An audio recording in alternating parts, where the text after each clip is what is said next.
이제 뭐 단원별로 이렇게 나가는 게 이제 8회 마지막이네요, 그죠? 다음 주부터는 일단 그 9월 첫째, 둘째에 걸쳐서 이제 백선이 나갑니다. 백선이.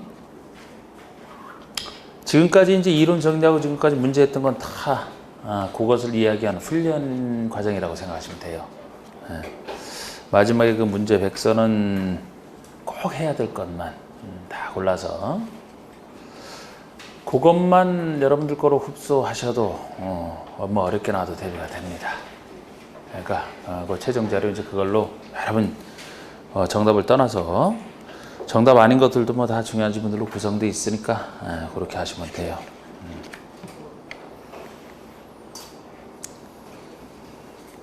그리고 나서 나머지는 이제 뭐 전체 전범위 모여서 이제 들어가는 거죠. 훈련으로. 근데 뭐 그게 그 백선이 제일 중요합니다. 자, 1번 보시고. 주택보상 사업 승인을 받아야 하는 그런 사업이 아닌 것은. 자, 우리 사업 승인 대상이면 일단 그 항상 이 절차가 나오면 이제 흐름을 생각한 상태에서 자, 먼저 대지를 확보하고요. 대지를 확보했으면 그 다음에 주택법에서는 사업계획 승인을 받는다 이렇게 얘기를 합니다. 사업계획 승인 절차죠. 사업계획을 승인받는 사업 승인. 그 다음에 공사 들어가기 전에 착수 신고를 하고 공사 들어가고요. 시공하고 감리를 해서 건물이 완공이 됐다 그러면 쓰기 전에 써도 되는지 사용검사를 받는 건축법과 아주 비슷한 절차죠. 이 절차에서는 이 사업 승인권자가 대부분을 한다라고 했습니다. 절차랑 관련된 행정청이라면 사업 승인 당연히 승인권자가 하고요. 착수 신고도 승인권자가 하는 것이고 감리자도 여기는 큰 주택을 다루기 때문에 안전성을 위해서 승인권자가 직접 지정하는 게 원칙이 됩니다. 보통 사업주체, 우리 저번 시간에 배웠던 거 사업주체가 시공자를 선정하고 감리자는 예외적으로 선정해요. 예외적으로. 건축법과 차이점이죠. 대규모 주택이기 때문에 행정청이 직접 감리자를 지정해주고 예외적으로 사업체가 하는 경우가 있을 뿐입니다. 원칙은 이 사람이에요. 그런데 다 관련돼 있지만 승인권자만큼은 사용검사권자만큼은 아니다. 사용검사는 승인권자가 아니고 시장, 군수, 구청장의 검사를 받은 물론 국장으로부터 사업 승인 받은 경우에는 국장이 하는 경우 있습니다만 이 사람이 한다는 점에서 이것만 아니에요. 건설하는 것까지가 힘들지 건설하는 것까지 힘들어서 센 사람이 하지 검사는 그냥 간단한 시장 소장이 한다는 거. 다른 거는 승인권자인데 이것만 아니라면 이제 이런 걸 좀 주의하셔야 되고요. 그럼 이 승인권자가 누구냐 하는 것은 원칙은 대지 면적 크기에 따라 달라지죠. 대지 면적 크기에 따라서 대지 면적이 규모가 10만 제곱미터 이상인 경우에 아니면 10만 제곱미터 미만인 경우에 승인권자가 달라집니다. 10만 미만이라면 특별시장, 광역시장, 자치도 시장 군수가 마치 관리계획 이반권자처럼 그 논리랑 비슷하다 그랬잖아요. 10만 이상이면 시도지사, 대도시장, 특별시장, 광역시장, 도지사 그리고 대도시 시장 마치 관리계획 결정권자처럼. 그래서 결국 분석을 하면은 여기서만 차이가 날 뿐이지 나머지는 똑같은 사람입니다. 특별시, 광역시, 자치시, 자치도, 대도시 이상은 특별시에서 대도시까지는 규모가 10만 이상이면 위험하면 같은 사람이에요. 결국 대도시 이상은 그 사람이 다 합니다. 근데 여기서 보통의 시장은 수가 하는 거, 작은 거, 도지사가 하는 거, 큰 거 여기서만 차이가 나죠. 예외적으로 국토교통부 장관이 직접 나서서 사업승인 내주는 경우가 있는데 오히려 이 경우를 크게 세 가지인데 좀 더 정확히 기억을 하시는 요것보다도 국장이 하는 경우는 누가 합니까? 일단 규모에 상관없이 국장에게 사업승인 받는 경우는 풀면서 했을 거잖아. 다 문제 나왔을 텐데. 네? 자, 봅시다. 그냥 1번에 얘기하기 싫어가지고 다 알면서 알잖아요. 다. 자, 1번에 주택부상 사업 승인을 받아야 되는 사업이 아닌 것 같았는데 사업 승인 대상을 얘기합니다.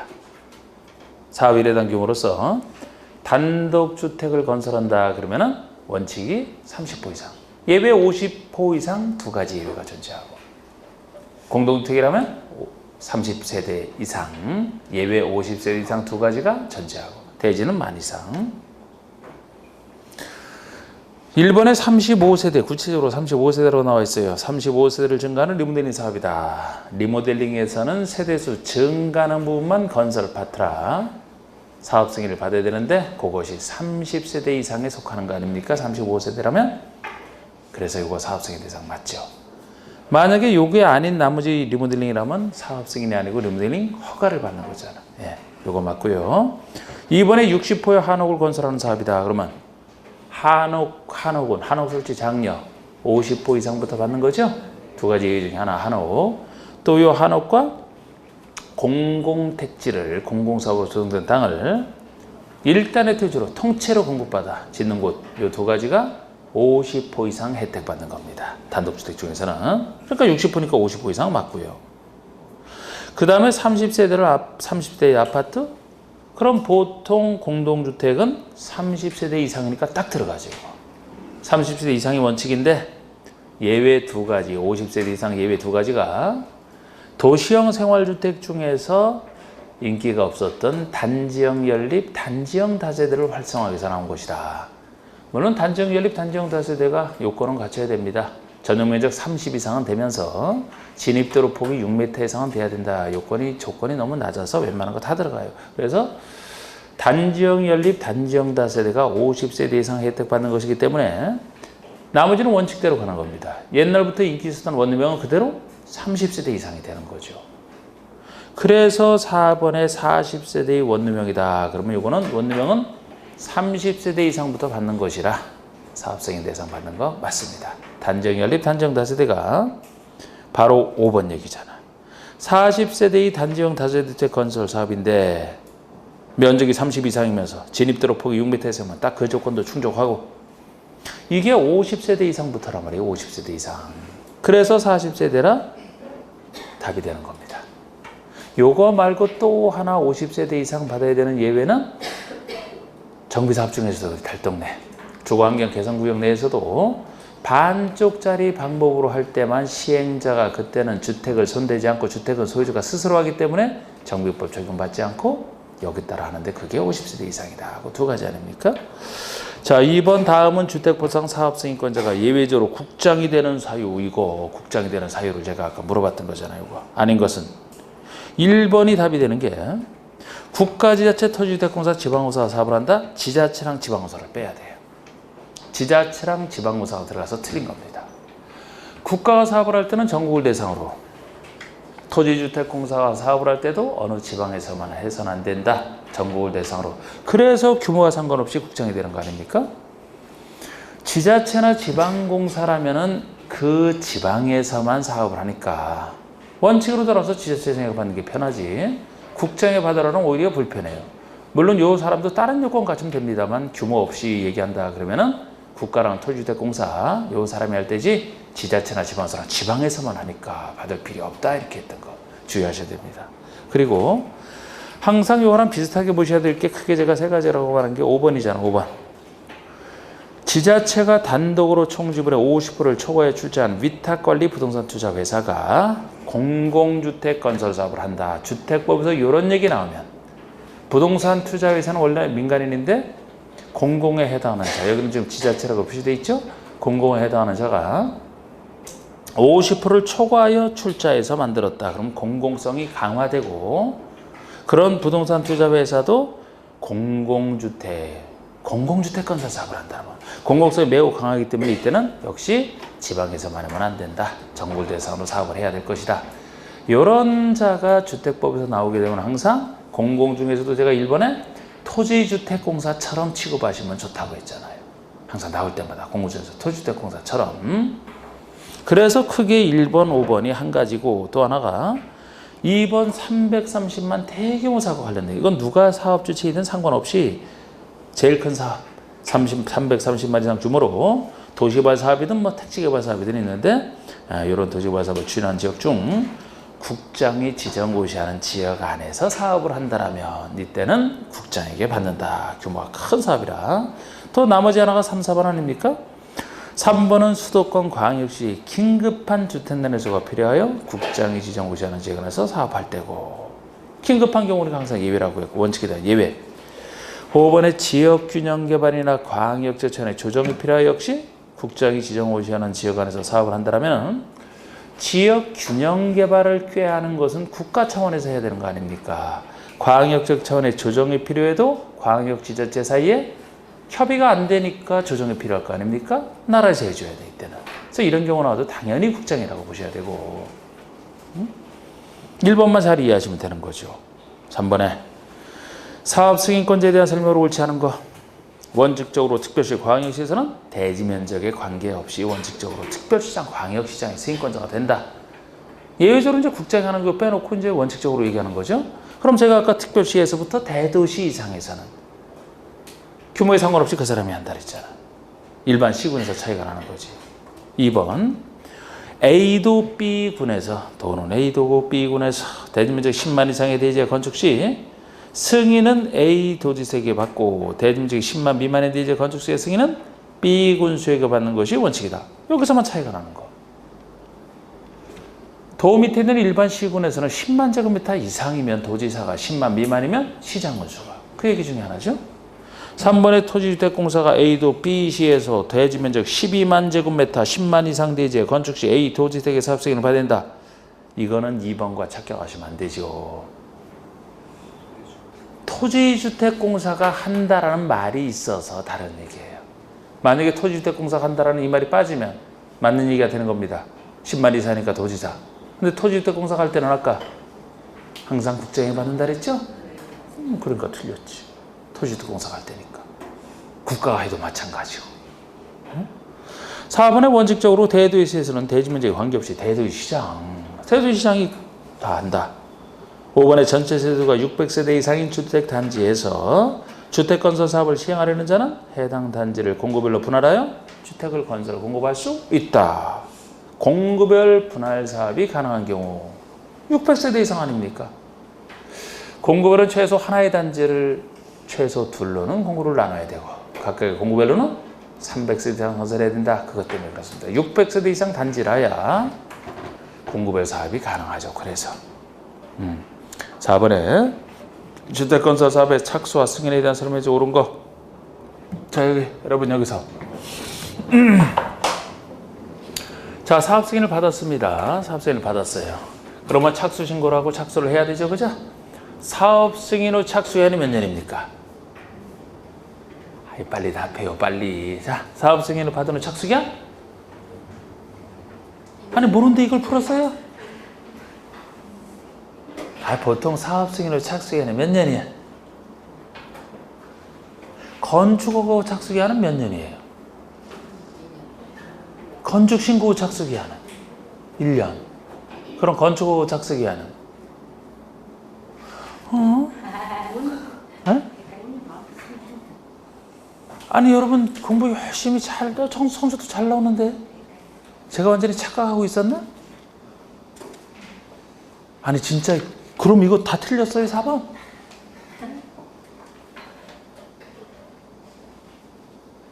아 요새 공부 안 하시나? 처음에 이거 물었을 때 답이 없어서 그냥 그러려니 했는데 지금 여기서 답이 없는 건 제가 잘못 생각하고 있었나? 아니 여러분 건축법 주택에서 몇 년 하는 건 몇 년이라고 했어요 대부분. 2년. 그런데 아까 왜 건축하고 착수기한 하는데 얘기를 못했어요? 135 아니니까 2년이잖아. 건축하고 착수 2년. 건축하고 착수를 2년 내 안 한다 그러면은 허가를 취소하여야 한다가 특별하다고. 그게 저번 주에 했네? 저번 주에 했나? 건축신고 착수는 대표적인 1년짜리 중에 하나고 1년짜리 3가지, 3년짜리 2가지, 5년짜리 하나만 기억하셔도 된다. 그럼 1년짜리 3가지가 뭡니까? 1년짜리 3가지가 건축신고 착수가 제일 유명한 1년이고 연장할 때는 항상 1년이고 또 빈집에서 1년이고 또 투기과열지구 재검토 1년? 3년짜리는요? 가설주택 전치기한 3년? 유명하지. 또 3년짜리가 주택 상환사채 상환기한이 3년을 초과할 수 없다. 이 두 가지가 3년이고 5년짜리는 두 가지 있지만 하나는 거의 시험에 안 나니까 하나만 제대로 기억하셔도 된다. 제일 중요한 5년짜리. 그게 몇 년이에요? 어디서? 사업 승인을 착수 5년? 근데 왜 아까는 가만히 있었는데? 네? 아니, 뭘 머리가 안 들어가 그냥 기억나는데 가만히 있었던 거지. 기억 안 나. 저한테 수업 듣기 싫은 게 아니라면 제가 물을 때 답을 하셔야 돼요, 여러분. 답을. 왜 답을 안 하는데 도대체? 네? 자신감은 무슨 다 맞출 거라면, 네? 여기서 배울 것도 없이 그냥 시험장에 가서 시험 보고 합격하면 되죠. 틀리는 걸 두려워하는 것도 아니에요, 이거는. 누가 대답하면 옆에서 누가 뭐라 눈치 주는 사람 있어요? 그런 사람은 집에서 혼자 뭐하러 남의 와서 여기 와서 다른 사람 방해를 해. 자꾸 물었을 때 답을 하면서 그게 또 복습이 되면서 생각을 일깨우게 다 도움이 돼서 하는 거예요. 그냥 저만 스스로 나갈 것 같으면 쭉 이거 2시간 끝나지 그냥. 자꾸 제가 여러분들에게 물어보고 이해시키려고 할 때도 자꾸 물어보는 게 생각해보라는 건데 그렇게 답을 안 하시면 어떻게? 몰라서 답을 안 했어요? 아는데 답을 안 했어요? 아까. 아는데 안 했어요? 그게 문제란 말이에요, 그게. 몰라서 답 안 하면은 오히려 덜 하지, 제가. 여러분들 잘하시는 분들인데 왜 이렇게 월요일부터 이렇게 잔소리를 듣지? 여러분들 성적 나중에 제가 보면 잘 나와요. 잘 나온다고. 근데 왜 이렇게 잔소리를 들어? 집에서 귀하신 분들이. 예? 자, 사업 승인 후 착수기한이 이게 가장 큰 사업이니까 착수기한이 건축허가 하나밖에 안 되잖아. 건축허가는 하나의 건물 짓는 것이라 2년밖에 그게 원칙이 2년이라면 그보다 작은 건축신고가 1년이고 이거는 대형 사업이니까 착수기한이 제일 긴 일사부에서 제일 긴 5년짜리잖아. 근데 이 5년짜리를 바탕으로 해서 생각을 잘 하셔야 된다고. 이게 지금 사업 승인 받은 때로부터 착수하는 기한이 5년인 걸 정확히 아시면 그러면 한꺼번에 단지를 보통 한꺼번에 하는 게 보통이고 공구별로 나눠서 하는 게 예외적 현상인데 이렇게 두 가지밖에 없잖아요. 단지 전체를 할 때랑 공구별로 나눠서 할 때랑. 근데 공구별로 나눠서 하게 되면은 최초로 시행하는 공구가 당연히 있고 최초 공구의 나머지가 다 기타 공구 이렇게 나눠서 볼 수 있어야 되고 머릿속에서 전체를 한다면 전체에 대해서 승인받을 때부터 전체에 대해서 공사를 시작해야 되니까 이것이 유명한 5년이 되는 것이고 공구별로 나눠서 한다면 최초로 시행하는 공구만 승인받고 나서 먼저 시작하는 것이라 이게 5년이 되는 것이지 이건 아닌 겁니다. 이거는 승인받을 때로 계산하는 게 아니잖아. 나머지 공구라 최초에 대한 착공 신고일로부터 한다는 것도 유명하고 보통 5년이 아니라면 보통이 2년이니까 그래서 기타 공구라면 최초에 대한 착공 신고로부터 2년이다. 이것도 바꾸려면 맘대로 바꿔요. 만약에 2년을 외워놨는데 승인일로부터 2년하면 그냥 큰일이잖아요. 이것도. 최초에 대한 착공 신고로부터 2년이고 이게 5년짜리니까. 그리고 항상 처음 시작할 것을 시작 못할 사정이 정당한 사유가 있을 때 처음 시작하는 것을 연장할 수 있으니까 요거는 1년 연장이 붙어도 다 여기에서만 1년 연장이 붙는 것이지 나중에 하는 것은 연장도 안 돼요. 제가 연장하는 거 다 1년인 줄 알았잖아.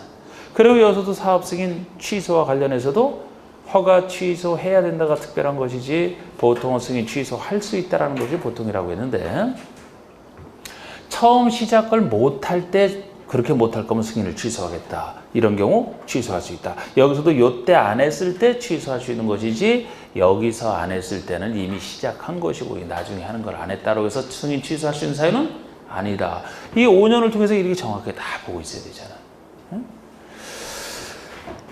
자, 4번 보시면 옳은 것은 1번 사업 승인을 받은 사업주체는 승인받은 때로부터 2년 내 공사에 시작해라. 5년 승인받은 때로부터 하는 것은 다 5년이죠. 5년. 보통 사업할 때고. 2번처럼 공고별로 분할하여 시행한다. 그러면 이제 분할에 대한 얘기가 착 그려져야 된단 말이에요. 최초로 공사를 진행하는 공고. 최초 공고는 승인받은 때로부터 5년 내 공사를 시작해야 되지. 5년. 3번에 공고별로 분할하여 시행하는 경우는 최초로 공사를 진행하는 공고. 왜 공고? 기타 공고죠? 기타 공고라면 승인받은 때로부터 5년. 승인받은 날도 아니죠? 최초 착공 신고일로부터. 최초 착공 신고일로부터 5년 내에 공사를 시작하는 게 아니고 2년 내 공사. 두 군데를 고쳐줘야 돼. 두 군데를. 그리고 4번에 사업 주체의 부도 파산도로 공사 완료가 불가능해요.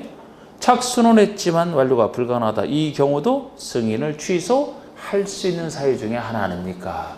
건초와 취소 사유 세 가지랑 여기 취소 사유 세 가지가 서로 비슷해요. 근데 그쪽에서는 해야 된다. 여기는 할 수 있다. 여기 완료가 불가능하고는 승인을 취소해야 한다는 거 할 수 있다라는 말이야. 할 수 있다. 그 다음에 5번에 공고를 번할 사업의 경우 최초로 공사를 제한하는 공고, 외의 공고, 기타 공고에서 착수기한 내 착수를 하지 않은 경우에 취소할 수는 없다. 이건 취소 아니니까 이게 맞는 것이죠. 이게 맞는 것이죠. 또 그리고 뭐 사업 승인 받고 나서도 대지 소유권을 상실했다. 그때도 이제 승인을 취소할 수 있는 사유 중에 하나가 되는 겁니다. 건축법처럼. 5번의 주택법상 주택건설 대지의 소유권 확보 여부 및 사업 승인 후 매도 청구에 대한 설명으로 틀린 것은. 자, 여러분 여기서는 이제 이 얘기잖아. 생각나는 대로 얘기를 해봐요. 아이고.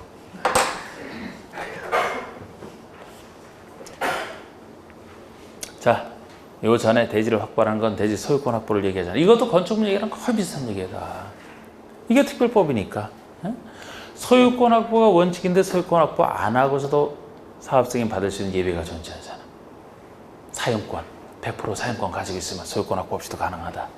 그런데 여기서 우리가 주의해야 될 것은 지구 단위 결정이 필요한 사업을 전제로 한다. 지구 단위 결정이 필요한 큰 사업이라면은 큰 사업이니까 100%도 사용권 힘들지 않느냐. 이때는 몇 프로 사용권만 가지면 가능합니까? 80% 이상. 건축법에서도 80% 이상. 거기는 공유 지분 기준이지만 여기는 80%. 똑같은 숫자예요. 그럼 80% 이상만 갖고 사업 승인을 신청할 수 있고 해서 신청해서 받았다 줍시다. 받았다면 그 다음에 공사 들어가기 전까지는 나머지 확보하지 못한 걸 다 확보를 해야 전체 대에서 공사를 들어갈 수 있기 때문에 버티는 사람에게 매도 청구. 이것이 사업 승인 받고 나서 하는 매도 청구 얘기잖아. 이게 80% 이상 받고 나서 80% 이상 거 받고 나서 하는 매도 청구인데 이 매도 청구가 건축에서는 건축 허가 후 매도 청구랑 거의 같은 얘기가 돼요. 단 여기서 차이점이 있다라면은 뭐 3개월 전에 미리 협의를 해보고 안 되면 매도 청구 들어간다. 매도 청구 들어갈 때 가격은 시가다. 이런 건 다 똑같아. 그쪽이나 이쪽이나. 근데 여기는 큰 사업, 더 큰 사업이다 보니까 여기 특징이 80% 이상 중에서도 다시 95% 이상 받았느냐 아니냐에 따라 달라지는 게 차이점이죠. 다른 원리는 똑같은데. 그럼 95% 이상 이미 받았다. 여기서는 이제 95% 이상 받았느냐 아니냐. 80에서부터 95 미만이냐. 여기에 따라서 달라지잖아요. 여기라면 95% 이상 이미 받았다면 나머지 5% 미만 되는 사람들 때문에 못하면 안 되기 때문에 모든 자에게, 동의하지 아니한 모든 자에게 매도 청구가 가능합니다. 그런데 여기라면 10년 장기 소유자는 투기랑 관련 없다고 봐서 10년 장기 소유자를 못하고 나머지 사람에게만 할 수 있죠? 그런 차이가 존재해요. 그래서 여기서는 만약에 10년 장기 소유자가 끝까지 버틴다면 사업 못할 수도 있어요. 여기 모든 자에게 그 차이점이 존재하는 거죠. 그것만 딱 보시면 1번 국가, 지자체, 한국토지개발공사, 지방공사는 소유권을 확보하지 않아야 된다. 이것도 예외 중에 하나예요. 왜? 공공사업 주체니까 믿어주기 때문에. 굳이 지금 뭐 소유권 확보 안 해도 이 사람들이 뭐 어떻게 뭐 사기를 치고 도망가겠습니까?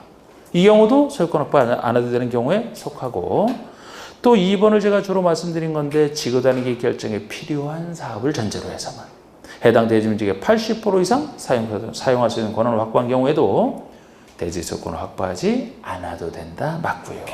3번의 사업 승인 후 매도 청구 대상은 사용권을 확보하지 못한 대지이다. 사용권을 확보하지 못한 대지이다. 매도 청구 대상이. 건축물에 대해서는 매도 청구를 할 수 없다.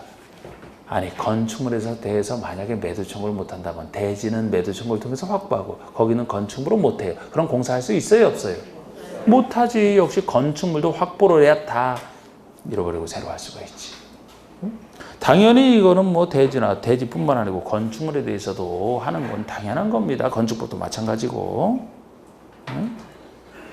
4번의 사업 주체가 주택건설 대지면적 90%에 대해서 사용권을 확보했다. 90%에 대해서 딱 확보했다라고 해서 구체적으로 나와 있어요. 95% 이상이 아닌 경우죠.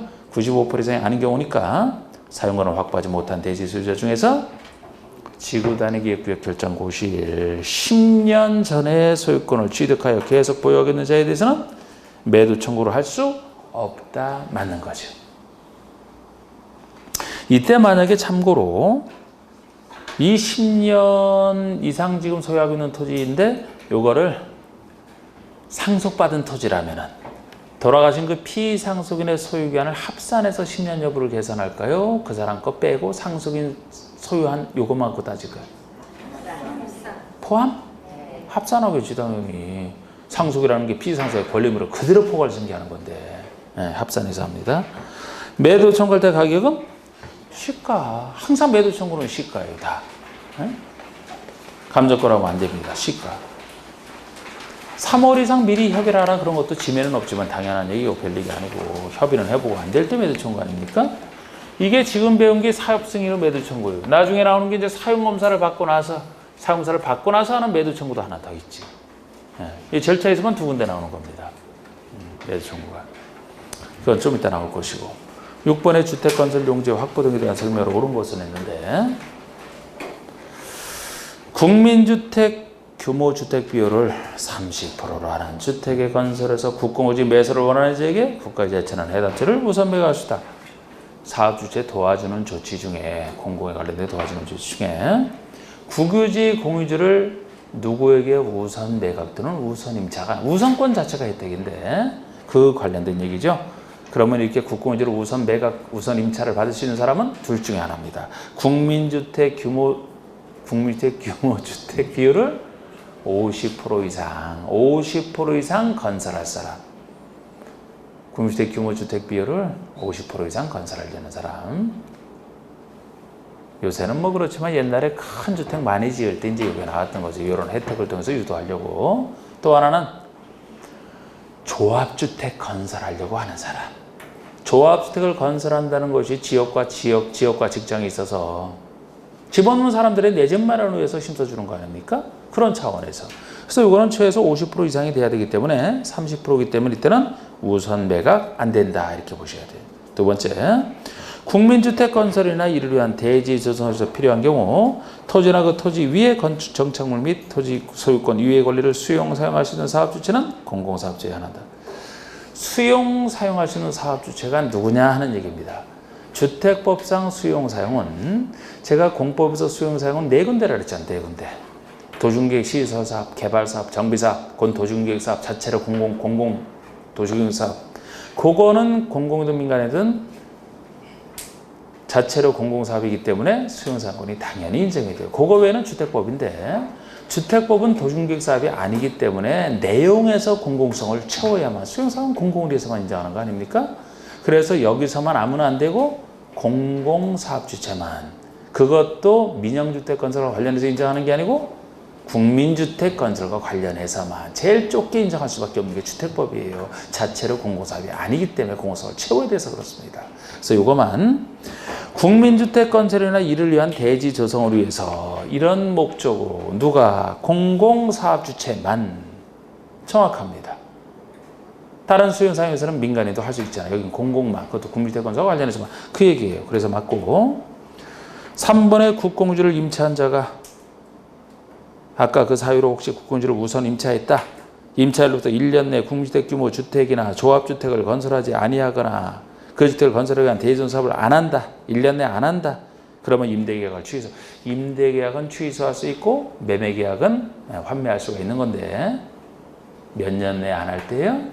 2년 내에 안 할 때죠. 아까 135 아닌 거 2년에서 이렇게 기억하시면 4번의 사업주체가 국민주택 용도로 사용하기 위해서 도시발사업 시행자에게 체비지 매각을 요구한 경우 그 양도금 조성원가 이것도 보호조치가 하는데 도시개발법에서 환지 방식으로 사업 시행을 해서 시행자가 체비지를 가지고 있다면 그 체비지를 매각해서 이렇게 우선 매수 받을 수 있는 사람이 있어요.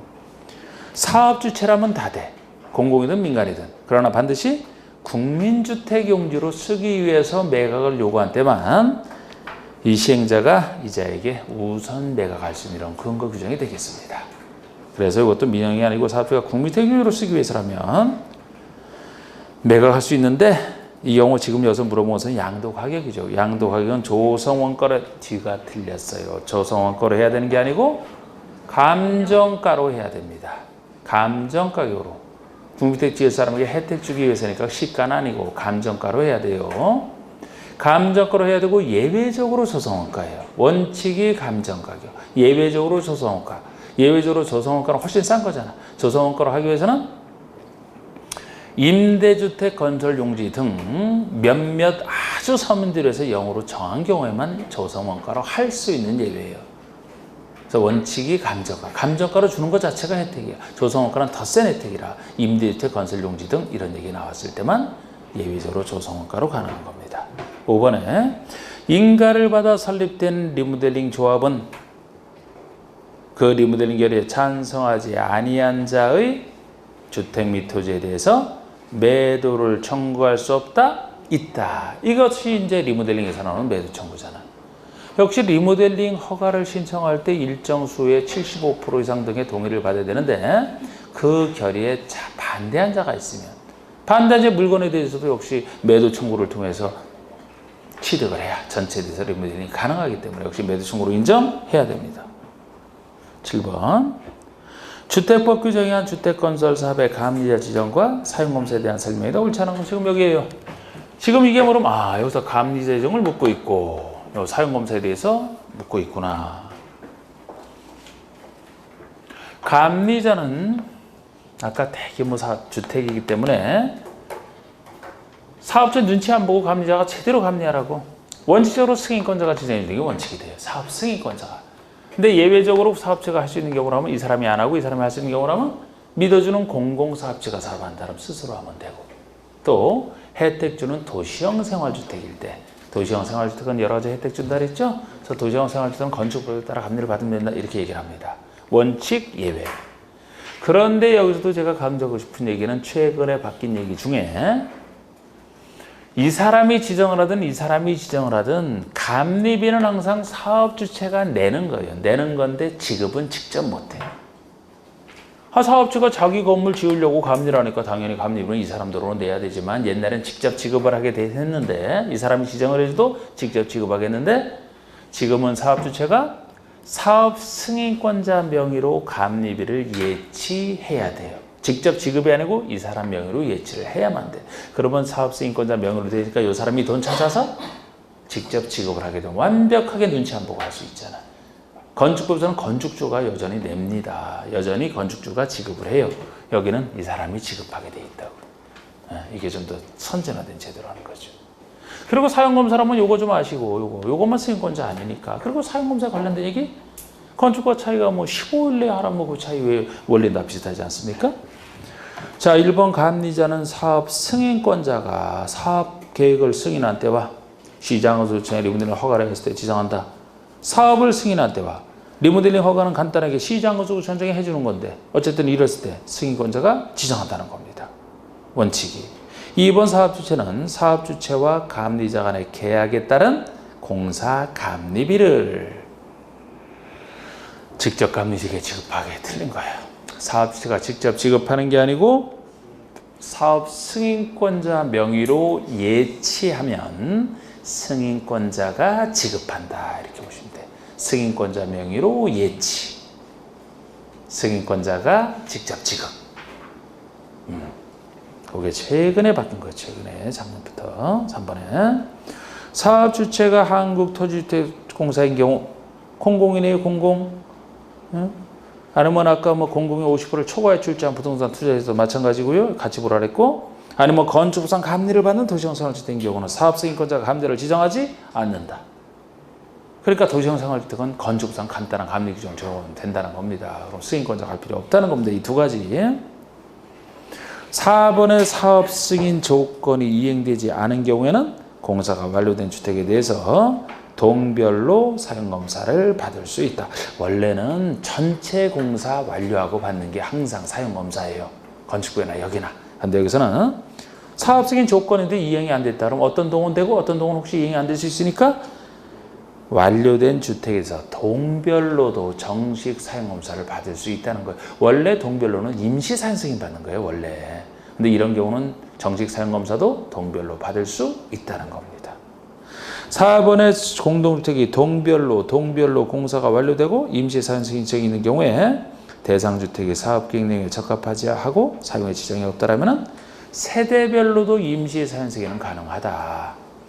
원래 임시사용 승인은 주택이라면 동별로, 대지용사업은 구획별로 신청해서 받는 건데 동별로 신청에 따라도 공동주택이라면, 주택 중에서도 공동주택이라면 동이 아니고 세대별로도 먼저 쓰게 할 수 있어요. 그 얘기입니다. 그래서 2번만 틀렸고요. 8번에 주택법상 주택의 소유자는 단지 전체의 일부 토지에 대해서 사용검사를 받은 이후 말소 소송 등에 따라 소유권을 잃은 경우에 그 소유권 회복과 관련하여 매도 청구를 할 수 있다. 이에 대한 설명을 옳잖아. 이게 이거예요. 여기 사용검사 매도 청구. 지금 읽었듯이 원래 사업주체가 대지를 다 해서 분양을 했어요. 사용검사 이후에 입주를 시키잖아. 그래서 입주까지 다 시켰어요. 그런데 진정한 소유자가 나타나서 대지수권을 회복해 갔다. 남의 땅을 잘못 분양했다는 거지, 사업주체가. 그것도 사용검사 전에 취득을 했으면 이때는 분양 전이기, 입주시키기 전이니까 사업주체 회사에서 그냥 문제를 해결하면 되는데 사용검사 이후에 소유권을 취득한 사람이 나타났다면 여기 들어간 사람들은 대지된 소유권을 이미 넘겨받았죠? 지분이 얼마 이렇게 넘겨받잖아. 근데 진정한 소유자가 나타나면 그자의 땅을 무단으로 쓰고 있는 것이니까 사익료를 낸다라는 이 사람이 만약에 따로 그 소유권값 달라면 다 줘야 돼. 그래서 이런 문제를 해결하기 위해서 사용검사 매도 청구가 나온 겁니다. 여기 사는 사람들이 진정한 소유자에게 당신 물건을 시가로 팔아라 이렇게 해서 해결하는. 그런데 사실 매도 청구를 함부로 인정해서는 어쩔 수 없는 경우만 인정하는 겁니다. 매도 청구는. 그래서 이때 매도 청구 요건이 기본적으로 아까 이쪽 원리랑 비슷한 거예요.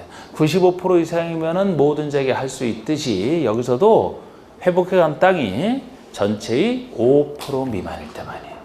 만약에 5% 미만, 5% 미만 작은 사람 때문에 못해서는 안 된다 보는, 불편해서는 안 된다고 보는 거죠. 5% 미만. 만약에 회복해간 땅이 10%, 20%가 된다면 매도 청구 못해요. 그 사람이 달라는 대로 다 줘야 돼. 5% 미만 아주 작을 때만. 이때 매도 청구 의사 표시도 그 작업 회복한 때로부터 한참 지난 후에 안 할 것 같이 하다가 한참 지난 후에 했다. 그 사람은 예상 못합니다. 그럼 안 돼. 매도 청구 의사 표시는 그 사람이 회복한 때로부터 몇 년 내에 그자에게 도달이 돼야 됩니까? 2년. 1~3~5년이니까 2년이 지금 주택부에 나온 거 다 그렇게 했잖아. 그 요건부터 아시고. 그럼 수많은 사람이기 때문에 원래 이 사람들이 각자 하면 좋겠지만 각자 못하죠 거의. 그래서 대표자를 선정하는 문제가 나오는 겁니다. 대표자를 선정하여 소송을 진행한다면 얼마 정도 동의를 받으면 대표자를 선정할 수 있어요? 3분의 2? 4분의 3? 주택본 뒷부분에서는 또 75%, 4분의 3이 또 여러 군데서 나오거든요. 4분의 3 이상 동의. 그리고 4분의 3 동의를 받아서 대표자가 소송을 진행했어요. 판결이 났습니다. 그럼 대표자 선정에 동의한 사람에게만 판결 효력이 미치나요? 전체에 대해서 다 미쳐야 되나? 당연히 동의하지 않은 사람 포함해서 전체에 대해서 미쳐야 되고, 이때 여기 매도 청구 소송 들어갈 때 돈 엄청 들어갈 거 아닙니까? 여기에 들어간 모든 비용의 전부를 다 사업주체가 구상할 수 있을까? 일부만 구상할 수 있을까? 이건 전부를 다 사업주체가 완벽하게 남의 땅을 잘못 부당한 것이니까 모든 비용을 당연히 그 사람이 구상할 수 있어야 되는 거죠. 답이 원리가 다 비슷하다니까? 여기서 구체적으로 숫자 나오는 것도 뭐 비슷한 건 비슷하지만 하여튼 이렇게 매도 청구를 인정하는 이 원리가. 그래서 공법은 공부가 될수록 즐거워야 돼. 처음은 잘 몰라도 가면서 이해가 되기 때문에. 에?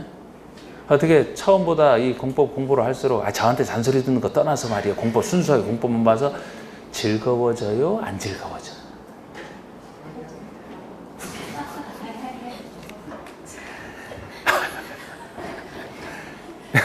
저분 빼고 나머지 즐거워요? 안 즐거워요? 안 즐거워? 에이구. 자, 1번 옳지 않은 거. 하여튼 해당 토지 면적이 내일에서 저 강의를 참 아직 저는 그래도 저보다 더 나이 드신 분들이 많이 강의를 하고 있지만 몇 년만 하고 이제 강의 안 하려고. 속 썩어서. 아유, 애만 졸업하면 이제 그냥. 어쩔 수 없어. 네? 자, 해당 토지 면적이 단지 전체 대지 면적의 10% 미만. 바로 틀렸죠? 몇 프로 미만? 5%. 매도 청구 이사 표시는 실소유자가 소유권 회복한 때로부터 2년 내에. 이건 맞죠? 2번 앞에 부분 틀렸어요. 주택 소유자는 대표자를 선정하면 매도 청구 소송을 제기할 수 있다. 이 경우 대표자는 주택 소유자 전체의 4분의 3 이상 동의. 3번의 매도 청구에 대한 소송에 대한 판결은 주택 소유자 전체에 대해서 효력이 있다. 해당 토지를 시가, 이것도 여러 번 바꾼 거. 시가로 매도 청구 당연하고요. 주택 소유자는 매도 청구에서 발생한 비용의 전부를 사업주택에 구상할 수 있다. 9번에 다음은 주택 상환 사채. 주택으로 상환하는 사채. 이 채권만 주택 하나값에 해당하는. 물론 이 주택 상환 사채랑 비슷한 것이 앞에서 도지개발법에 나오는 토지 상환 채권이 있어요. 그 토지 상환은 토지나 건축물로 상환받는 거잖아. 그런데 요거는 토지나 건축물 중에서도 특히 주택만 받는 것이라 그쪽과 비슷하고 큰 채권이나 비슷하지만 여기만의 특징이 또 하나 따로 존재하는 거예요. 일단 큰 채권이나 비슷한 점은 민간인이 할 때는 큰 채권이라 책임 못 질까 봐 민간인이 발할 때는 보증을 받아야만 발행한다. 그래서 이게 공공주택 토지주택공사와 등록사업자 둘만 발행할 수 있다고 했지만 등록사업자는 보증을 받아야 된다. 이런 차별받는 거. 또 큰 채권이라 사채 원부에 소유자 이름이 표시되어 있는 기명식으로 발행한다는 거. 그리고 채권의 발행 계획을 작성해서 하는 것도 뭐 중요하진 않지만 세 가지 특징이 있단 말이에요.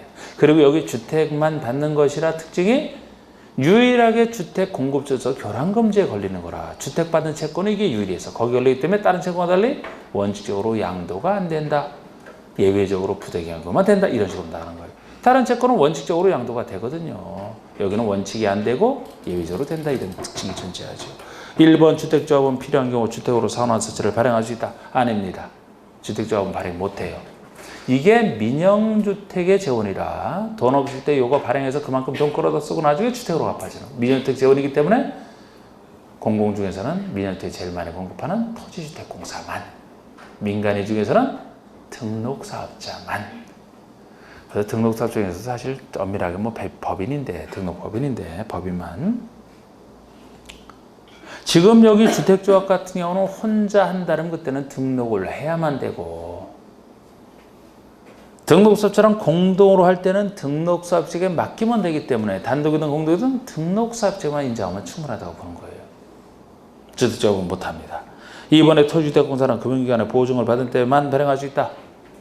토지주택공사가 발행권자는 맞는데 보증을 받을 필요는 없죠. 등록사업자가 발행할 때는 보증, 민간보증. 3번 등록사업자의 등록이 말소된 경우에도 그가 발행한 주택 상환사채의 효력에는 영향을 미치지 않는다. 이게 맞죠? 그죠? 등록사업자는 보증을 받아야만 발행할 수 있고 등록이 말소돼도 이러면 보증한 사람이 책임지니까 그 효력에는 영향을 미치지 않는다. 맞고 4번의 주택사 상환기한은 3년 초과했었다. 이게 3년이잖아요. 3년 중에 하나잖아요. 이게. 네, 3년 둘 중에 하나가 이겁니다. 근데 이 경우 상환기간은 주택상환세 발행일로부터 주택의 입주시까지.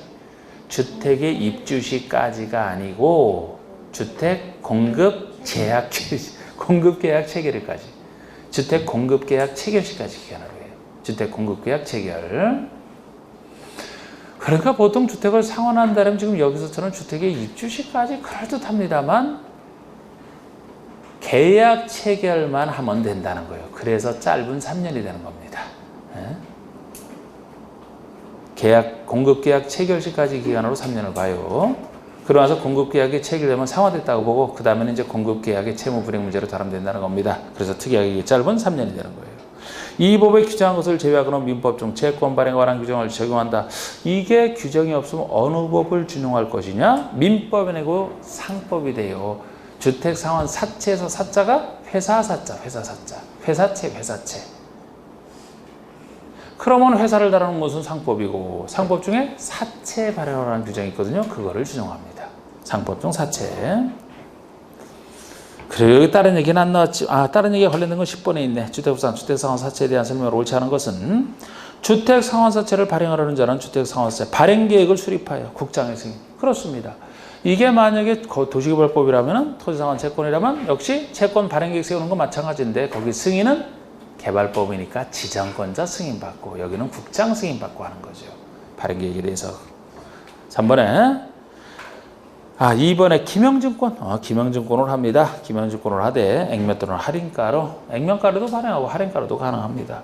3번에 주택상환사채는 양도 중도 해약할 수 없음이 원칙 공급세 교란금지에 걸려서 근데 예외적으로 이제 부득이한 사유가 있으면 가능합니다. 4번에 세원이 근무로 인하여 세대원 1,000원이 다른 행정부로 이전할 때 양도하거나 중도해 갈 수 있다. 이게 부득이한 사유 중에 하나잖아요. 근무, 생업상 사정, 질병 치료, 취약, 결혼, 우리 분양권 전부에서 보는 해외 이주, 1,000원의 해외 이주 다 1,000원이 갈 때 해외 체류라면 2년 이상 해외 체류 이런 거 다 부득이한 사유입니다. 5번의 사채권자의 명의 변경은 취득자의 성명가서를 채권에 기록하는 방법에는 그 사채 원부에 기록하는 방법으로 넘어가는 거죠. 김영식 증권의 양도 공모는 다 그렇습니다. 원부의 이름이 표시돼야 되기 때문에 여기라면 사채니까 사채 원부에 기록하는 방법으로 해야 돼요. 만약에 채권의 기재라면 완벽해지지. 그런데 채권의 기재를 안 하더라도 명의는 넘어가는데 발행자가 제3자에게 대항할 수 없을 뿐이잖아. 채권 자체의 기재를 안 하면. 여기는 사채 원부에 기록하는 방법을 한다 그래야 됩니다. 11번에 주택법상 주택의 입주자 모집. 자, 입주자 모집 들어갑니다. 입주자 모집에 대한 설명으로 옳지 않은 거. 자, 우리 입주자를 모집할 때는 1번 등록사업자가 주택의 입주자를 모집하라는 경우 시장문수구청장의 승인을 받은 이게 입주자 모집 승인이에요. 등록사업자가 할 때. 그러니까 지금 입주자 모집을 이렇게 해도 되는지 시장수에 승인받고 하는 건데 여기다 이제 그 가격까지 다 포함해서 입주자 모집 승인을 받습니다. 그런데 입주자 모집 승인 받는 건데요. 요것도 보통이라면 그냥 주택의 입주자니까 당연히 입주자 모집 승인이라고 하는 건데 상가 같은 복리시설의 입주자를 모집한다면 주택이 중요하지 복리시설은 덜 중요하다 그랬죠? 그래서 복리시설의 입주자를 모집할 때는 승인받는 게 아니고 신고만 하면 돼요. 시장수에 신고만 하면 돼. 그런데 지금 제가 이렇게 보통은 승인, 복리시설의 입주자 모집할 때는 신고 요 얘기는 민간사업주체가 입주자 모집할 때나 쓰는 겁니다. 공공사업주체라면 믿어주기 때문에 이때는 승인 신고 다 필요 없어요. 통지만 하면 돼. 입주자 모집한다고 통지만 하면 돼. 그래서 지금 여기서 얘기한 것처럼 보통이라면 시장수 승인받는 거 맞는데 등록사업자가 할 때니까 더 맞는 거죠. 혹시 이것도 등록사업자 중에 토지주택공사가 지방공사가 그래버리면 승인 필요 없잖아. 맞고요. 2번 위탁관리 부동산 투자회사인데 괄호 속에 지자체가 50%를 초과해 출자하는 회사라고 딱 돼 있어요. 그러면 공공처럼 보시라고 했죠? 공공처럼 보셔야 되니까 이 사람이 사업주체로서 입주자를 모집하려는 경우는 시장문수구청장의 승인을 받지 않는다니까 맞는 거지. 승인 신고 다 필요 없어요. 왜? 공공사업주기 때문에. 그냥 통지만 하면 돼. 3번에 민간사업주체가 복리시설이에요. 복리시설의 입주를 모집하는 건 시장수의 승인이 아니고 신고란 말이에요. 이건 신고. 그것도 민간이 신고. 복리시설. 4번의 사업주체는 입주자 모집 승인을 얻고자 하는 때는 입주자 모집 승인을 얻고자 할 때 괄호 속에 공공사업체라면 입주자 모집 승인이 없기 때문에 견본주택 모델하우스를 건설할 때 이때 견본주택에 사용되는 마감재재, 목록과 영상물 등을 승인권자인 시장의수구청장에게 제출을 해야 된다. 이게 제출 의무, 마감재재, 목록과 제출 의무를 얘기합니다. 견본주택에 쓴 마감자재, 목록표, 영상물까지 다 찍어서 사업주체가 보통은 입주자 모집 승인을 얻고자 할 때 시장의수구청에 제출해야 돼요. 시장의수구청장은 이때 이게 안 들어오면 모집 승인 안 내줍니다. 그래서 입주자 모집 승인할 때 제출해야만 되고요. 공공이라면 견본주택 건설지 제출해야 된다고.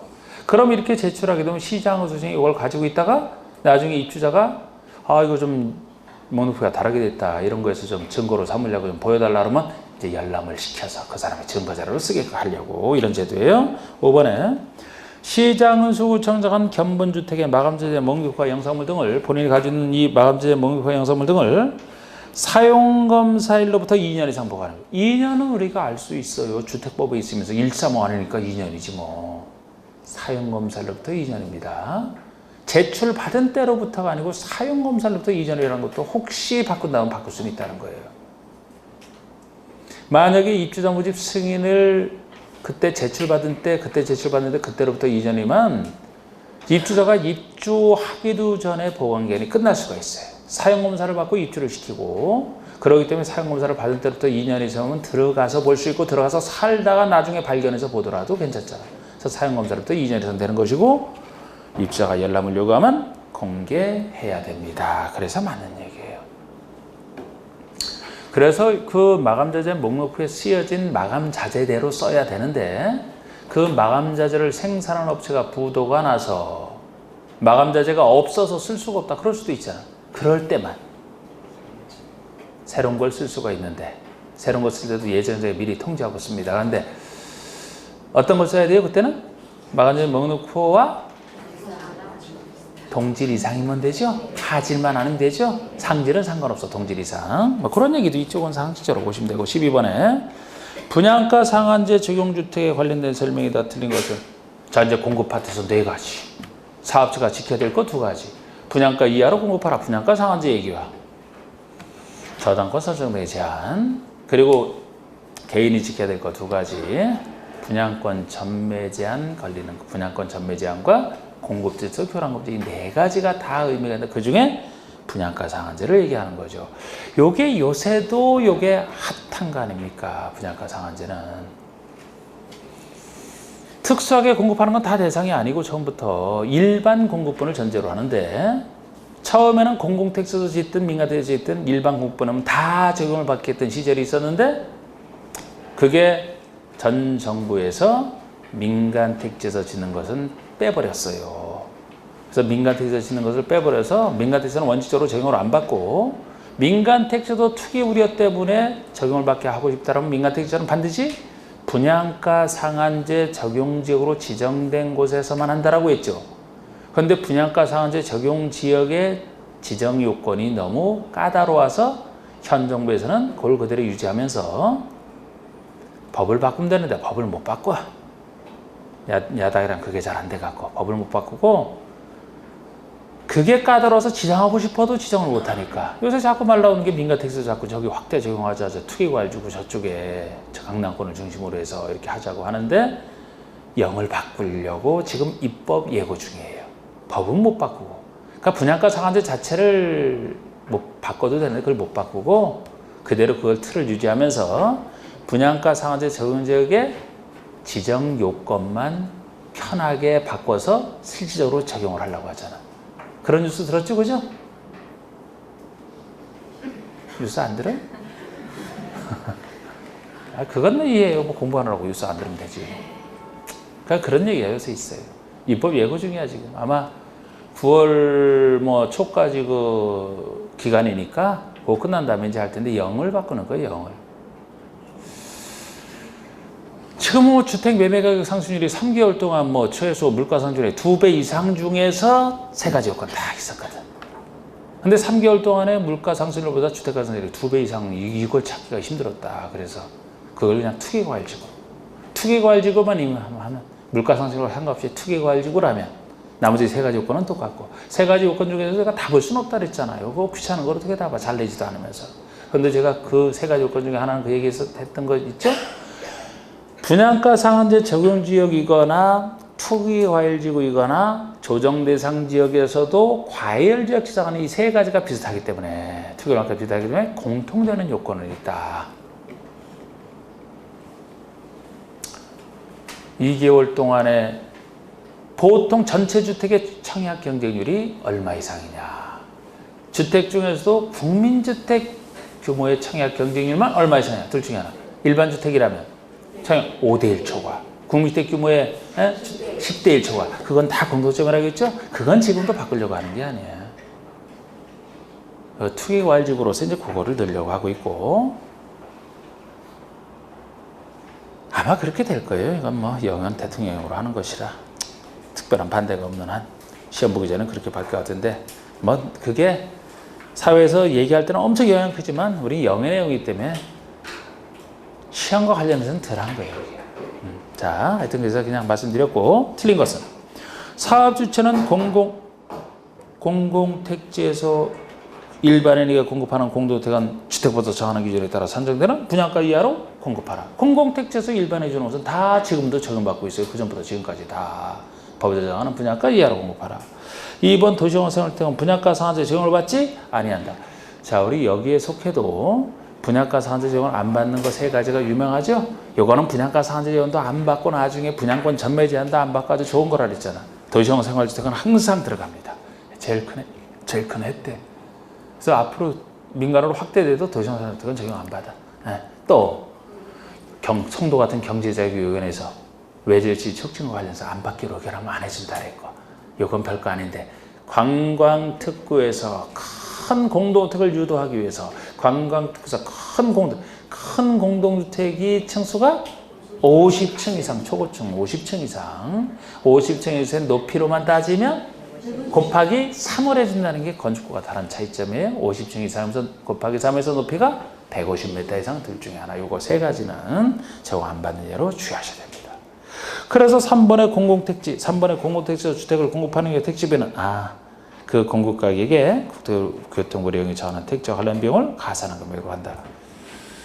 공공택지에서 우리 분양가는 택지비 더하기 건축비인데 택지비를 어떻게 계산할 것이냐. 공공택지는 지금까지도 계속 남아있는 게 사실 불만이 없어요. 공공택지가 공공사업으로 조성된 땅인데 요거를 조성해서 공급하는 사업자가 공급하는 공급가를 그대로 인정해주고 공급가에다가 영의정한 돈을 가산하는 금액으로 하기 때문에 민간 택지에서 택지비라면 이게 그전부터 불만이 많았던 게 민간 택지에는 실제 매입가가 있겠죠. 그죠?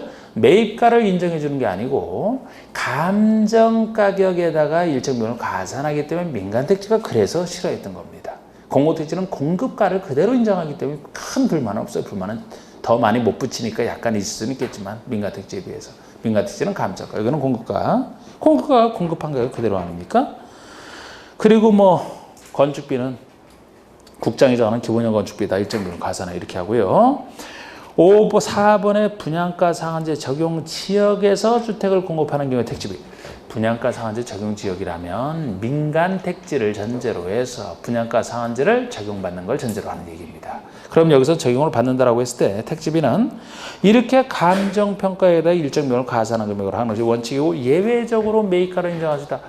원칙의 감정가, 예외적으로 매입가. 이 매입가도 다 인정해 주는 게 아니에요. 감정가의 일정 부분, 일정 요건에서 일정 부분 갖춘 거에서만 가능하기 때문에 아주 불만이 많았던 것이고 3, 4번을 통해서 한번 구별해 보시고 5번에 관광특구에서 건설을 공급하는 공동택으로서 층수가 50층 이상에 관한 호텔가 150m 이상인 경우는 분양가 상한제 적용을 받지 않는 걸로 유명하다는 거죠. 받지 않는 걸로 유명한 겁니다. 13번 한번 보시고 주택법상 국장은 다음에 하나의 기준에 충족하는 지역에 대해서 분양가 상한제 적용 지역을 지정하시다. 이게 바로 민간 택지에서 분양가 상한제 적용을 하게 하려고 지정하는 분양가 상한제 적용 지역 지정에 대한 얘기입니다. 분양가 상한제 적용 지역은 국장만이 지정을 해요. 국장이 이제 시도사 의견을 듣고 지정하는 건데 지정 기준을 묻고 있어요. 이 지정 기준은 평상시 잘 내는 게 아니라고 이런 게. 근데 이번에 이 지정 기준에서 자 보세요 한번. 괄호 속에 옳은 거 됐는데 분양가 상한제 적용 지역으로서 지정하는 날이 속하는 달의 직전으로부터 소급하여 직전 3개월 동안에 주택가격 상승률이 그러니까 직전 3개월 동안의 주택가격 상승률이 해당 지역에 포함된 시도물가 상승률에 2배를 초과하는 지역이 공통적인 요건이고 요거를 하는 지역으로서 요걸 갖춘 상태에서 다음에 어느 하나 셋 중에 하나 이렇게 나가는 거란 말이에요. 그런데 지금 얘기한 이 기업번이 바뀌려고 한단 말이에요. 이게 3개월 동안 글쎄 이 상승률이 2배를 초과하는 거 이거를 막상 충족하기가 힘들다고 본 거예요. 5대1, 10대1 초과 이건 여러 번 있어도 이게 먼저 전제가 돼야 되기 때문에. 그래서 지금은 요거를 투기과열지구로서 이렇게 바꾸려고 하는 거예요. 지금까지 읽었던 부분을 투기과열지구로서. 근데 바뀌어져야 되는데 바뀌어지면 우리 공부는 좀 더 편하죠? 투기과열지구에서만 지정할 수 있다는 얘기도 이제는.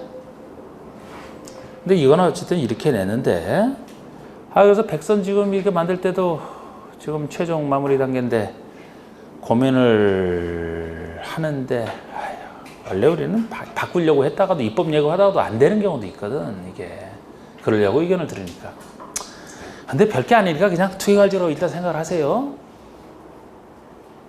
요거 무시하고, 지금 이건 이렇게 했지만 이건 무시하고, 지금 여기까지로서 이게 투기과일지로서 이렇게만 바꿔주면은 그렇게 될 거야, 이거는. 그렇게 될 거야. 그렇다고 뭐, 실제 될 때까지 기다릴 수도 없고, 지금. 응?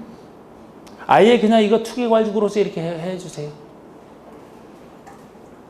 아예 바꾸시라고 지금 여기서 그냥 안 될 가능성이 거의 없으니까 지금 기억을 초과한 지역으로서 이렇게 기억까지를 그냥 싹 지우고 투기과일지구로서 이렇게 그냥 바꿔주시라고 그냥 그렇게 합시다. 원래는 기다려야 되지만 지금 시간이 너무 없어. 그냥 투기과일지구로서 잘았네. 그런데 다음에 하나, 제가 이것도 다음에 하나 준데 우리 기억번이 12개월 동안에 아파트 분양가 상승률이, 분양가 상승률이 물가 상승률이 2배를 초과하거나 약 1년 동안에 2배 초과하거나 1년 동안에 2배잖아요. 아파트만. 아니면 이번에 3개월 동안에 주택 매매 거래량이 20% 이상 전년도 거래량이 증가했다. 20% 이상 증가. 이것도 있는데 이건 다 똑같아. 근데 제가 3번에서만 낸 게 이 3번 정도만, 이 3번의 요건은 투기과일지구 지정할 때도 조정 대상 중에 과열지역 지정할 때도 똑같기 때문에 최소 요거는 알아두자 했던 겁니다. 그래서 직전월도 소급하여 2개월 동안에 해당 지에서 공급하는 주택의 월평균 청약경률, 주택의 청약경률이 모두 5대1 초과. 아니면 그 아래는 국민주택 규모의 주택만 따지잖아요. 국민주택 규모의 청약경률이면 10대1 초과. 2개월 동안에. 그래서 그 정도는 확실하게 해두시고 14번에 주택법상 저당권 설정 등의 제한과 관련된 설명으로서 자, 여기서 지금 시작한 지 1시간 5분이 지났네. 지금 6시 10분 쉬세요. 제가 15분까지 하고 쉬려고 했지만 10분 쉬시죠.